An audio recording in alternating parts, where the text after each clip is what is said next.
Yo, episode 1 of Daredevil Born Again season 2 just dropped yesterday, and I'm not gonna lie, this ain't hitting like it should. Now, if you've been rocking with me, you already know I've been rooting for this show since before it even aired, before the first season aired. And when the first season came out, I wasn't a big fan of that season 1. I liked the first episode with the setup, him versus Bullseye, Foggy getting killed. One of the best first episodes of any Disney Plus series, that we've gotten so far.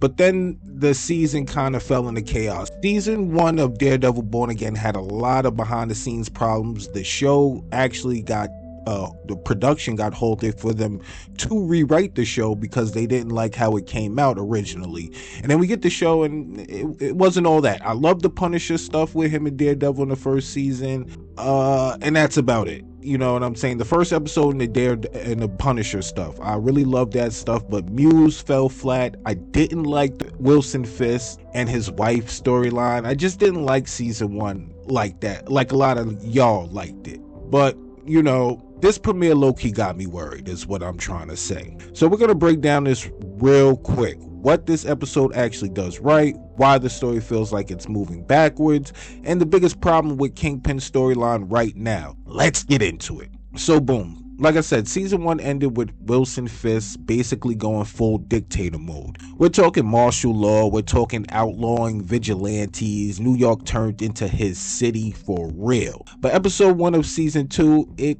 kind of pulls its punches. Instead of coming in hot with chaos and pressure, the episode feels like it's easing into it. And I ain't gonna lie, that's a problem. Because this should feel like the city is on lock. Like Daredevil shouldn't even be able to breathe without getting hunted. But instead, it feels a little too calm. Now let's talk about the action. It's not trash. Don't get it twisted. It's not trash. But the end of the episode, Matt definitely gets busy. You get some clean choreography, some creative use of the billy clubs, even some slick camera work. But compared to the OG Daredevil, yeah, it's still missing that raw energy, that hallway fight type pressure, that you feel every punch type of vibe. It's not fully there yet. One thing I do like though is where Matt Murdock is at mentally. He's still dealing with the line he almost crossed, especially after what happened with Bullseye, and now the show is really questioning, should Daredevil kill? Or is that what separates him from dudes like Fisk? The internal conflict. That's the core of Daredevil, and they're leaning into it here, and I like it. That's something they nailed. Now let's talk about Bullseye. Yeah, Bullseye, he showed up at the end of the episode when Matt was almost taken out by the cops. You see the dagger hit the floor, whatever that knife thing was, and he clearly, he helps Daredevil out in the final moments of the episode. And what I like is they're not like brushing off what he did.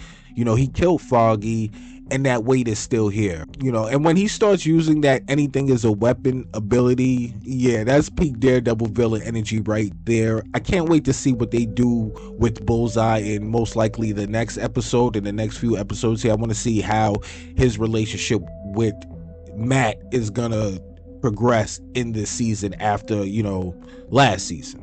But here's where the episode fumbles. The pacing. This feels like a slow start when it really should feel like a continuation of chaos. It almost feels like season 1 equaled build up, the finale equaled explosion, season 2 episode 1 equals reset button. That's kind of dangerous because right now it don't feel like the stakes got higher. It feels like they got a little lower. And for a show about Kingpin running the city, that's not what you want, especially when the rumors are, spoiler for Spider-Man Brand New Day, but it seems like there may be a new mayor by the time Spider-Man Brand New Day comes out. And if you don't know, Spider-Man Brand New Day is set up after the events of season 2 of Daredevil. So, the whole Mayor Fisk thing, if this season is the end of it, they could have kept that. Now, some characters get more to do, but others still kind of just there. Karen being back more involved is a win. She's fighting, she's training, Matt's training her. I like to see where that goes. Her and Matt still got that chemistry. But some of these newer characters, they still feel undercooked. And I know it's the first episode, and that's another thing with these 8 episodes, and it's just not enough room to cook. I'm really worried about this season. Hopefully it's more condensed. So overall, episode 1 is solid. It's solid. It's not terrible, it's not bad, but it's not hitting like a premiere should. Like episode 1 of season 1 of Born Again, amazing. This episode feels like a setup episode when we should already be in the middle of the storm. Now, don't get it twisted, there's still potential here. We got Jessica Jones coming later, maybe a Luke Cage appearance, maybe. They got Bullseye coming back. Matt arc seems strong this season. Love the black suit. I forgot to talk about that earlier. Love the black suit. But if this season is really about Fisk taking over New York, then next episode gotta come in way more aggressive, in my opinion. But let me know what y'all think. This is just my ramblings of the episode. Did episode 1 hit for you, or are you feeling like me, this ain't as intense as it should be? Drop your thoughts in the comments, and if you want more breakdowns like this, make sure you like, subscribe, and turn on all notifications so you know when new videos drop. This is PB3G on Blerd. You heard. I'm out. Gang.